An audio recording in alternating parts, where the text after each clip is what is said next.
வணக்கம் நட்புகளே, எல்லாரும் எப்படி இருக்கீங்க? இன்றைக்கி நான் அடுத்த ஸ்டார் கொண்டு வந்திருக்கேன். இதுவும் ரொம்ப அழகாக வந்திருக்கு. நல்ல பெரிய லாங் பீடு போட்டு பண்ணியிருக்கேன். நமக்கு அந்த வாசலில் போடுற கோலம் மாதிரியே வந்திருக்கு எனக்கு இது.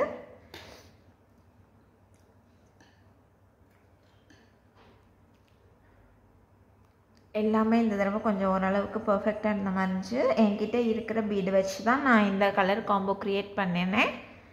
பட் நாட் பேட், ஓரளவுக்கு பர்ஃபெக்டாக இருக்கிற மாதிரி இருக்குது. செய்யறதும் ரொம்ப ஈஸி தான், பிகினர் ஃப்ரெண்ட்லி தான். வாங்க வீடியோக்குள்ளே போகலாம்.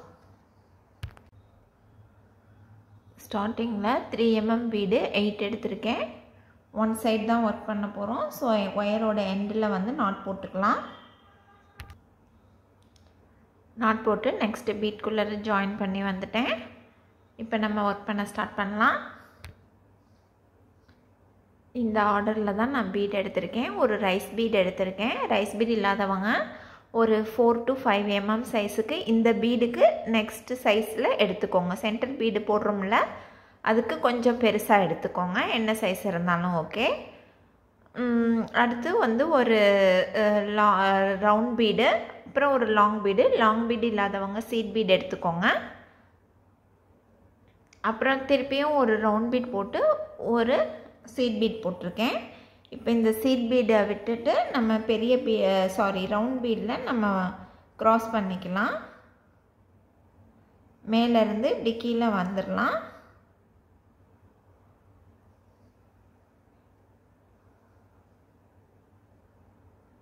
இந்த மாதிரி லாக் பண்ணிக்கணும் மேலே சீட் பீடை. அடுத்த ஸ்டெப் போகலாம். அடுத்து இருக்கிற பீடெல்லாம் போட்டுக்கலாம். நம்ம இந்த லாங் பீடு, ஒரு ரவுண்ட் பீடு, அகெயின் ஒரு ரைஸ் பீடு, இதை போட்டுட்டு நம்ம எந்த பீடில் ஃபஸ்ட்டு ஸ்டார்ட் பண்ணமோ அதே பீடில் நம்ம க்ராஸ் பண்ணிக்கலாம்.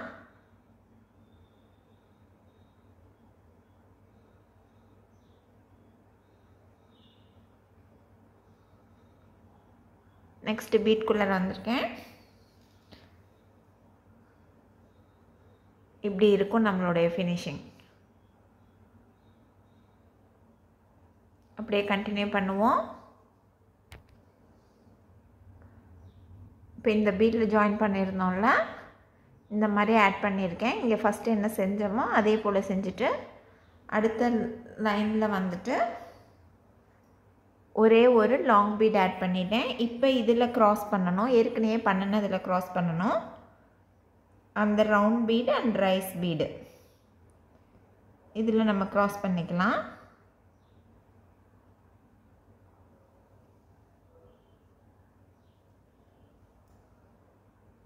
இதில் ரைஸ் பீடில் க்ராஸ் பண்ணிட்டு அடுத்த பீடில் போயிட்டு இங்கே இருக்கிற ஒயிட் பீடுக்கு வந்துடணும். இந்த மாதிரி கொண்டுட்டு வந்துடணும். ஸோ இதே ஸ்டெப்பை இப்போ ரெண்டாவது ஸ்டெப் போட்டோம் இல்லையா, இதே இதை ஃபுல்லாக ஃபாலோ பண்ணிக்கலாம். ஃபுல்லாக கம்ப்ளீட் பண்ணிட்டு வந்தாச்சு. இங்கே ஸ்டார்ட் பண்ணோம். இப்போ இந்த எண்டில் வந்திருக்கோம். நான் திருப்பியும் வந்து இந்த இதில் இப்படி ஜாயின் பண்ணுவோம்ல, வந்துட்டு மேலே வந்திருக்கேன். இப்போ நம்ம மேலே இருக்க இந்த சின்ன ட்ரையாங்கிள் மட்டும்தான் நம்ம ஜாயின் பண்ணணும்.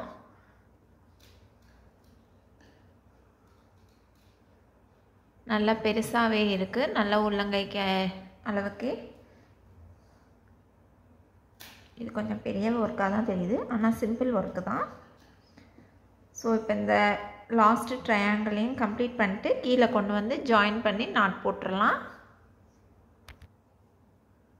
இந்த இதில் ஸ்டார்ட் பண்ணிட்டோம். இந்த இதை போட்டுட்டு வழக்கம் போல் இந்த ஆப்போசிட்டில் இருக்கிற இந்த இதுலேயே ஜாயின் பண்ணி கீழே கொண்டு வந்துடலாம்.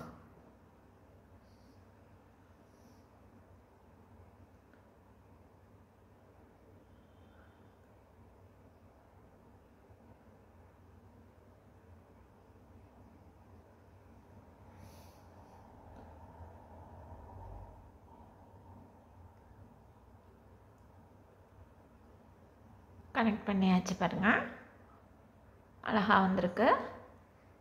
இப்போ இதை கீழே கொண்டு வந்துட்டு இந்த ஒயிட் பீட் வரைக்கும் கொண்டு வந்துட்டு நம்ம நாட் போட்டுட்டு இன்னும் 2-3 பீட்குள்ளே விட்டு கட் பண்ணிக்கலாம் எக்ஸஸ் ஒயரை. அவ்வளோதான் ஃப்ரெண்ட்ஸ், நான் கம்ப்ளீட் பண்ணிட்டேன். அவ்வளோதான் ஃப்ரெண்ட்ஸ், நான் கம்ப்ளீட் பண்ணிட்டேன். பர்ஃபெக்டாக வந்திருக்கு, ரொம்ப அழகாகவும் வந்திருக்கு. ஃபஸ்ட்டு வந்து வேறு ஒரு கலரில் ட்ரை பண்ணேன், பட் எனக்கு அது திருப்தியாக இல்லை. அதுக்கப்புறம் திருப்பி இந்த கலருக்கு மாற்றினேன். இது ஓரளவுக்கு நீட்டாக இருக்குது. இருக்கிற கலர் காம்போவில் வச்சு எல்லாத்தையும் மேட்ச் பண்ண ட்ரை பண்ணுறேன். இது வந்து ஓரளவுக்கு ஸ்டிஃபாகவும் இருக்குது இந்த பெரிய ஒயரில் போட்டதுனால. ரொம்ப ஈஸி ஒர்க் தான், பிகினர் ஃப்ரெண்ட்லியாக தான் நான் அப்லோட் பண்ணிட்டு வரேன். இதை ட்ரை பண்ணி பாருங்கள், எப்படி வந்ததுன்னு கமெண்ட் பண்ணுங்கள். தேங்க்யூ.